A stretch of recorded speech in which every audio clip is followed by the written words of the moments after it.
아무도 몰랐다. 바티칸의 그 고요한 새벽이 인류의 운명을 바꿀 비밀을 품고 있었다는 것을 오전 7시 47분 종소리가 울려 퍼지며 프란치스코 교황의 선종을 알렸을 때 전 세계는 10년 넘게 겸손과 자비로 수많은 이들을 이끌어온 영적 지도자의 상실에 눈물을 흘렸다. 하지만 거의 알려지지 않은 사실이 있었다. 교황은 세상을 떠나기 전 자신의 친필로 긴급히 봉인한 수수께끼 같은 예언을 남겼고 죽기 며칠 전 한국의 한 사절에게 그 편지를 전달했던 것이다. 그 편지에는 날짜도 구체적인 인물 이름도 언급되지 않았지만 징조를 읽을 줄 아는 이들에게는 그 메시지가 분명했다. 그는 조용한 용에 대해 말했고 그 용은 북쪽에서 깨어나 불의 검을 들고 바다를 건너 상처 입은 독수리의 마지막 비행에 합류한다고 했다. 그는 푸른 산의 지도자가 외세가 아닌 자기 민족의 목소리에 의해 쓰러질 것이라 했으며 빛의 나라에 대해 언급했는데 이는 어둠에 둘러싸여 있어도 진리의 불씨를 끝까지 지켜낼 나라, 분명히 대한민국을 뜻하는 말이었다. 이 예언은 단지 글로 남은 것이 아니었다. 교황이 선종한 바로 그 달, 두 가지 사건이 전 세계의 균형을 흔들었다. 첫 번째는 북한이 러시아를 돕기 위해 수천 명의 병력을 우크라이나 전쟁에 파병했다는 충격적인 발표였다. 2024년부터 조용히 이동해온 이 병력은 이제 김정은의 직접 명령 아래 전투에 투입되며 서방, 세계는 그 동맹을 두려운 시선으로 바라보았다. 두 번째는 바로 대한민국 내부에서 일어난 정치적 지진, 윤석열 대통령이 헌법재판소의 만장일치 판결로 파면당하는 사태였다. 일련의 결정들이 국가의 안정을 흔든 끝에 벌어진 결과였다.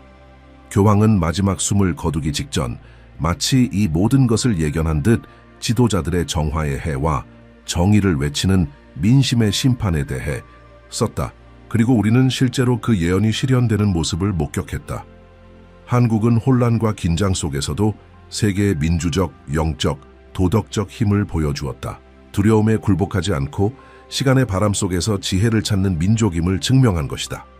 놀라운 점은 교황이 생전에 가까운 한국인 추기경에게 대한민국은 동양의 영적 균형을 유지할 책임을 지고 있다고 고백하며 다가오는 사건들은 분별력과 용기 그리고 믿음을 요구할 것이라고 했다는 것이다. 그 편지는 현재 외관 수도원에 보관되어 있으며 전 세계의 신학자와 예언 연구자들의 연구 대상이 되었다. 그것은 단순한 종교적 문서가 아니라 경계하라는 부름이었다. 그리고 이 글을 여기까지 읽은 당신은 이해해야 한다. 이 모든 것은 우연이 아니다. 우리는 역사적 순간 앞에 서 있다. 베일이 걷히고 진실이 깨어나는 시간. 교황은 세상을 공포로 경고한 것이 아니라 어둠 속에서도 한 나라의 빛은 꺼지지 않으리라는 희망의 메시지를 남겼다. 그 나라는 바로 대한민국이다. 교황 프란치스코가 세상을 떠난 며칠 뒤 한반도 위로 불어오는 바람은 강렬하고 묘한 기운을 품고 있었다. 마치 하늘이 새로운 시대를 예고하는 듯했다. 그의 말은 상징과 침묵 속에 쌓여 있었지만 뒤따른 사건들 속에서 진동하듯 살아 움직이며 정교하게 짜인 운명의 한 조각처럼 반응하고 있었다. 그 조각 중 하나는 대한민국 내부의 권력 고위층에서 일어난 역사적 전환이었다. 윤석열이라는 이름은 많은 한국인들에게 존경과 감사의 마음으로 기억된다. 그의 지도 기간 동안 그는 복잡한 상황과 어려운 결정을 맞이했으며 변화하는 국가의 무게를 언제나 짊어지고 있었다. 모든 주목받는 인물들이 그렇듯 그의 행동들은 논쟁을 불러일으키기도 했지만 그의 단호한 자세와 국가의 미래에 대한 헌신은 깊은 흔적을 남겼다. 2025년 4월 헌법재판소는 그의 과거 결정들에 대한 평가를 마무리하며 대한민국 민주주의의 틀 안에서 그의 대통령직 여정의 종결을 결정하였다. 이 전환은 단순한 권력 교체를 넘어 대한민국 민주주의의 뿌리가 얼마나 강한지를 상징적으로 보여주는 사건이었다. 국민은 지혜롭게 세상에 자신들이 품격을 잃지 않고 변화할 줄 아는 민족임을 증명했다. 당시 국무총리였던 한덕수는 임시로 국정을 맡아 새로운 선거를 준비했다. 혼란은 없었다. 성숙함이 있었고 신뢰가 있었다. 그리고 바로 그 시기, 한반도의 북쪽 끝에서 세계의 이목을 끄는 또 다른 움직임이 있었다. 북한이 러시아를 돕기 위해 병력을 파병한다고 전격 발표한 것이다. 오랜 기간 동안 그러한 협력은 추측에 불과했지만 이제는 공식적이고 명확한 형태로 드러났다. 2024년 말부터 조용히 이동한 수천 명의 병력이 있었으며 이는 국제 보고서와 국가 매체를 통해 공개된 영상으로 확인되었다. 지정학 전문가들에게 북한과 러시아의 동맹은 그리 놀라운 일은 아니지만 이 움직임의 시기와 규모는 세계를 긴장하게 만들었다. 마치 냉전 시대의 옛 동맹이 새로운 형태로 재편되는 듯한 인상을 주었다. 프란치스코 교황은 그의 예언에서 상처 입은 독수리는 용의 불을 찾고 그들과 함께 하늘을 천둥으로 그을리리라고 적었다. 징조를 읽는 자들은 그 구절에서 지금 눈앞에 벌어지는 사건들의 메아리를 들었다. 그러나 이 예언의 중심은 전쟁이 아니었다. 그것은 국가 간의 충돌이나 무기의 소리도 아니었다.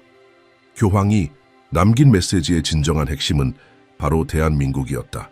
그는 편지에서 한국을 동방의 희망을 지탱하는 땅이라 부르며 그곳은 신앙과 고대의 지혜 그리고 새로움이 공존하는 장소라고 했다. 그리고 우리는 그것이 사실임을 보고 있다.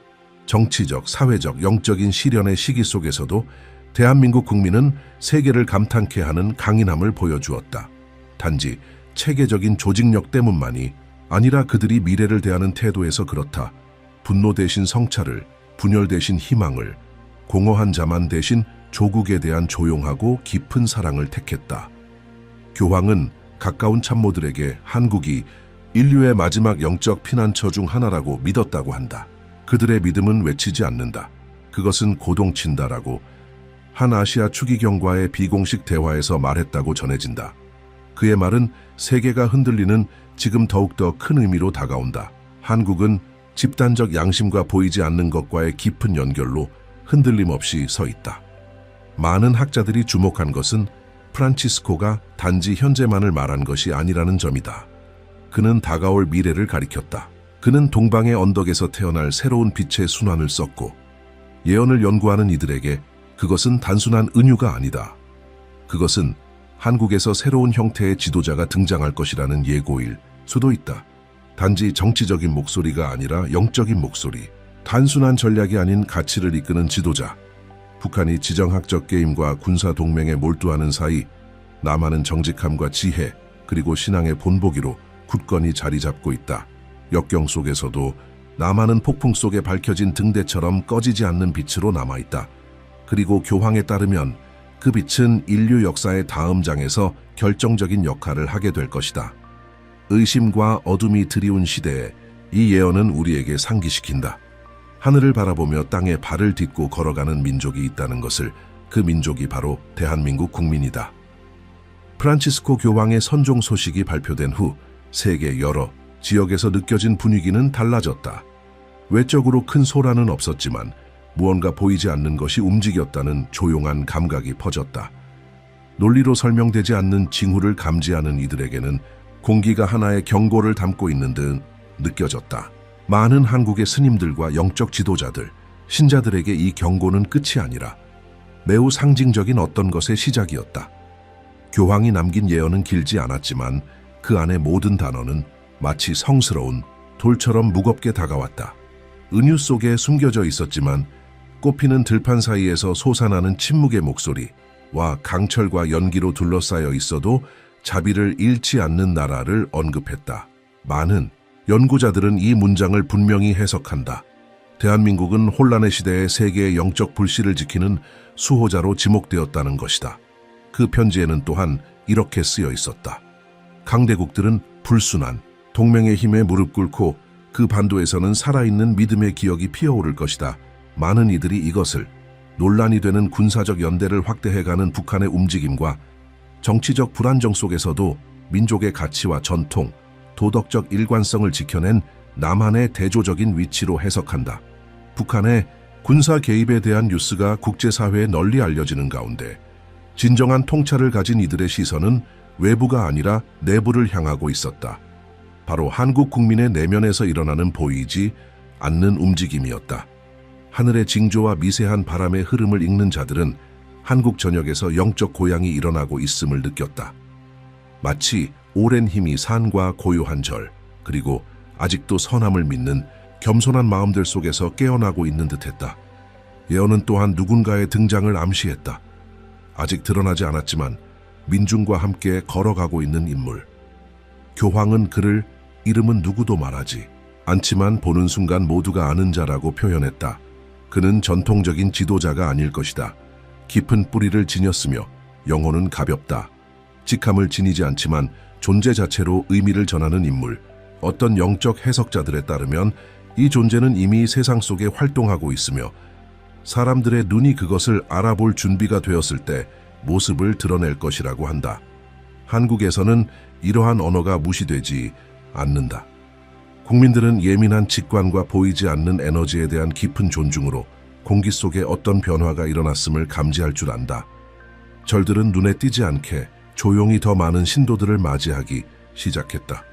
영적 스승들 간의 대화도 잦아졌다.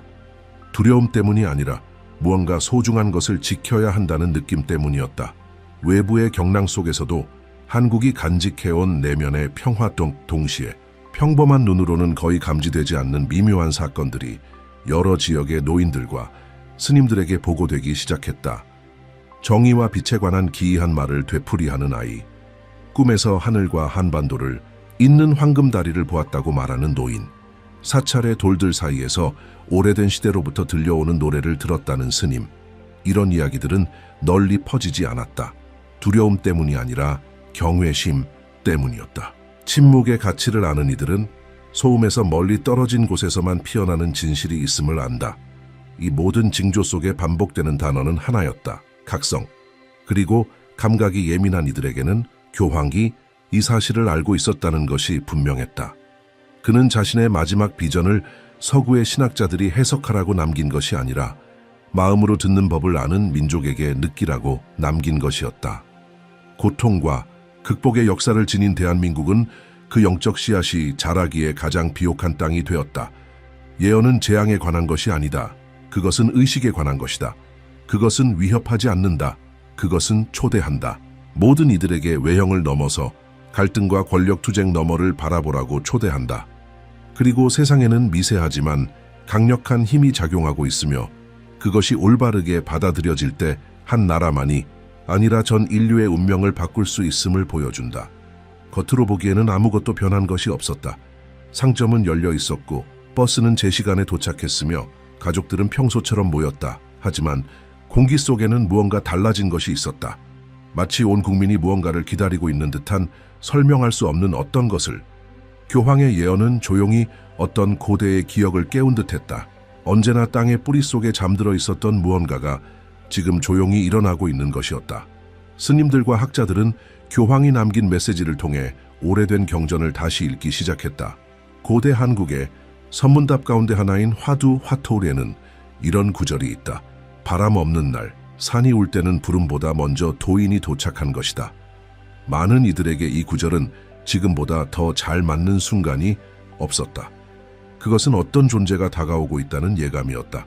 요란하지 않고 오히려 긴 겨울 뒤 꽃이 피어나는 것처럼 느리고 평화롭고 피할 수 없는 전 세계의 시선이 북쪽의 군사 움직임과 남한의 선거 일정에 집중되어 있을 때 뉴스에 잡히지 않는 어떤 더 깊은 일이 벌어지고 있었다. 영적 공동체들, 전통학교들, 숲속에 잊혀졌던 사찰들이 다시 사람들로 채워지고 있었다. 그들은 답을 찾기 위해서가 아니라 침묵을 찾기 위해 왔다. 다시 불붙기 시작한 보이지 않는 어떤 내면의 불씨를 느끼기 위해서였다. 그리고 그 조용한 방문자들 사이에서 이야기들이 들려오기 시작했다. 예언의 일부를 듣고 몇 시간 동안 이유도 모른 채 울었다는 한 청년의 이야기. 3번이나 얼굴 없는 남자가 횃불을 들고 물을 건너는 꿈을 꾸었다는 한 할머니의 이야기. 왜 지금 산에서 빛이 나오는 거야? 라고 부모에게 물었다는 한 아이의 이야기. 단순한 우연일까? 아니면 새로운 시대의 메아리일까? 교황은 이렇게 썼다. 회복의 시간은 요란함으로 오지 않는다. 그것은 가벼움으로 온다. 천둥을 기다리는 자는 보지 못하리라. 바람을 듣는 자가 이해하리라. 그리고 바로 그 고요함 속에서 새로운 지도자의 형상이 다가오고 있다. 그는 정치인도 전통적인 구세주도 아니다. 오랜 세대 동안 뿌려졌던 보이지 않는 힘들의 만남의 지점으로서 나타나는 존재이다. 그는 연설로 다가오지 않는다. 존재감으로 다가온다. 권위를 강요하지 않고 방향을 비춘다. 그리고 그의 한국과의 인연은 정치적이지 않다. 그것은 영적이다. 어떤 이들은 그가 이미 사찰과 마을을 지나갔다고 말한다. 평범한 옷차림에 가명을 쓰고 어부들과 농부들 곁에 앉아 이야기를 들으며 인생의 방향을 바꾼 작은 조언을 남겼다고 한다. 그는 민중, 속을 걷는다. 마치 민족의 영혼 속에 잠든 조각들을 하나씩 깨워가듯이. 그리고 아마도 모든 것이 준비되었을 때 그는 모습을 드러낼 것이다. 아니면 그럴 필요조차 없을지도 모른다. 왜냐하면 오래된 불교 가르침에 이런 말이 있기 때문이다. 진정한 스승은 모두가 깨어나는 그 순간에 사라진다. 대한민국은 아직 완전히 인식하지는 못했지만 이 보이지 않는 탄생을 위한 비옥한 땅이 되었다. 수많은 시련을 이겨낸 역사, 고통 앞에서 새롭게 거듭난 능력, 조용히 이어온 믿음, 이 모든 것이 오늘날 세계 어느 나라도 갖지 못한 환경을 만들어냈다. 극단의 세계 속에서 한국은 그 중심에서 피어난다. 그리고 바로 그 균형의 지점에서 빛의 지도자가 들어설 공간이 열리고 있다. 이러한 가운데 국제 영적 공동체 내의 조용한 목소리들이 점점 이 예언에 주목하고 있다. 어떤 이는 오래된 유럽 문헌에서 시련의 시대에 활성화될 동방의 순수한 끈이 언급된다고 말한다. 또 어떤 이는 정의가 법이 아닌 자비로 다시 태어날 지점이 이곳이라고 해석한다. 상징들이 겹쳐질수록 한국은 그 각성의 축이라는 자리에 더욱 또렷이 맞춰진다. 이것은 결코 쉬운 사명이 아니다. 앞으로의 길은 여전히 시험으로 둘러싸여 있다. 세상은 두려움을 쉽게 놓지 않을 것이며 강대국들은 여전히 권력을 위한 게임을 계속할 것이고 어둠은 모든 빛의 새싹을 가리려 들 것이다. 그러나 차이는 자신의 역할을 이해한 이들의 마음속에 있다. 그리고 한국 국민은 그걸 조금씩 깨달아가고 있다. 그래서 거리는 여전히 단단하다. 그래서 정치적 변화와 외부 압력이 있었음에도 불구하고 평정은 여전히 그 기반으로 남아있다. 왜냐하면 더 큰 무언가가 일어나고 있기 때문이다. 그리고 그 깊은 직관은 모든 행동, 모든 시선 속에 스며 있다. 영토와 권력을 두고 격돌하는 세상 속에서 대한민국은 특별한 자리를 지켜오고 있다. 단지 지리적으로만이 아니라 영적으로도. 한국은 대립하는 힘들 사이에 서 있으면서도 균형을 잃지 않는다. 기술적으로 진보하면서도 뿌리를 놓지 않으며 문화를 현대화하면서도 영혼을 보존한다. 눈에 보이는 것과 보이지 않는 것 사이에 그 아슬아슬한 선 위를 이렇게 확고히 걸을 수 있는 나라는 드물다. 그래서 선택받은 것이다. 그래서 선택받은 것이다. 프란치스코 교황은 그것을 보았다. 생애 마지막 몇 달 동안 그는 측근들에게 이렇게 고백했다고 한다. 한국은 세상이 잊어버린 것을 지키고 있다. 그것은 명예이며 절제이며 산을 움직이는 조용한 믿음이다. 세계 여러 나라에서 인류의 무게를 바라보았던 그의 눈은 한국에서 꺼지지 않는 빛을 보았다. 분단된 반도, 깊은 역사적 상처, 그리고 끊임없는 국제적 압력 속에서도 결코 사라지지 않은 빛이었다. 그리고 이제 그 빛은 확장될 준비를 마친 듯하다. 편지 속에 언급된 예언적 인물은 여전히 신비 속에 쌓여 있다. 세상 앞에 아직 자신을 드러내지 않았지만 이미 사람들 사이를 걷고 있는 존재. 관심을 구하지 않지만 길을 잃은 이들을 자연스럽게 끌어당기는 힘. 이 인물은 요란하게 등장하지 않는다. 그는 자신의 겸손으로 스스로를 빚어낸다. 그리고 야망이 아니라 진실 자체가 그를 제때에 이끌어내게 될 것이다. 많은 이들이 묻는다. 과연 그가 누구일까? 그러나 더 중요한 질문은 누구가 아니라 왜이다. 왜 지금인가? 왜 한국인가? 왜 교황의 선종 이후인가? 그 답은 깊지만 단순하다. 때가 되었기 때문이다. 이제 인류는 어느 때보다도 균형의 중심이 필요하다. 지배가 아닌 치유를 지향하는 빛의 중심, 말없이도 본보기가 되는 한 민족, 그리고 그 사명은 단 한 사람의 손에 달려있는 것이 아니다. 그것은 모든 한국인의 마음속에 있다. 이것이 바로 지금 형성되고 있는 집단적 의식이다. 새벽마다 향을 피우는 할머니의 손끝에서, 부처님 앞에서, 혹은 교회에서 두 손을 모으고 앉은 청년의 숨결 속에서, 매일의 밥 한 그릇에 감사하며 살아가는 노동자의 마음 속에서 그들의 소박함조차 하나의 기도가 된다. 모든 행동, 모든 생각, 모든 의도가 모여 이 나라를 지탱하는 보이지 않는 그물망이 되고 있다. 예언은 두려움을 조장하려는 것이 아니다. 그것은 하나의 거울이다. 지금이 바로 변화의 시간임을 모든 이가 스스로 볼 수 있도록. 그것은 미래가 아닌 현재에 관한 이야기다. 그리고 그 변화는 들을 준비가 된 사람, 바꿀 용기가 있는 사람, 더 사랑할 줄 알고 덜 판단하며 말과 침묵과 존재 자체로 치유하려는 사람들로부터 시작된다. 이 글을 여기까지 읽은 당신, 이것은 우연이 아니다. 이 메시지, 이 순간, 이 이야기는 더 큰 부름의 일부다. 각성한 이가 또 다른 이의 희망의 전령이 되도록 하는 부름. 진정한 지도자는 세상에 나타나기 전에 우리 각자의 내면에서 먼저 깨어나야 함을 알게 하는 부름이다. 이 이야기를 듣고 있는 당신, 어쩌면 이미 무언가가 변하고 있음을 느꼈을지도 모른다. 새벽의 꿈속에서, 설명할 수 없는 만남 속에서, 당신의 일상 속에 숨어있는 징조들 속에서 그것은 모두 같은 흐름의 일부다. 대한민국은 지금 전환의 지점에 서 있다. 위기가 아닌 상승의 시간이다. 그리고 그 상승은 스포트라이트 속이 아닌 소박한 실천 속에서 일어난다. 어르신을 공경하는 마음, 땅에 대한 감사, 타인을 향한 자비, 이러한 태도들이 일상이 될 때 변화하는 것은 한 나라만이 아니다. 전 세계가 다시 중심을 되찾게 된다. 프란치스코 교황은 그 깊은 통찰력으로 경고를 남기지 않았다. 그는 사명을 남겼다. 그리고 그 사명은 이제 우리 손안에 있다. 이 메시지를 존중한다는 것은 곧 한국의 모든 집, 모든 사찰, 모든 마음속에 살아있는 그 빛을 지키는 것이다. 새로운 시대는 힘이 아닌 지혜로 세워질 것이다. 그리고 한국은 이미 그 지혜를 지니고 있다. 만약 이 메시지가 당신 안에 무언가를 울렸다면 그것을 나누어라.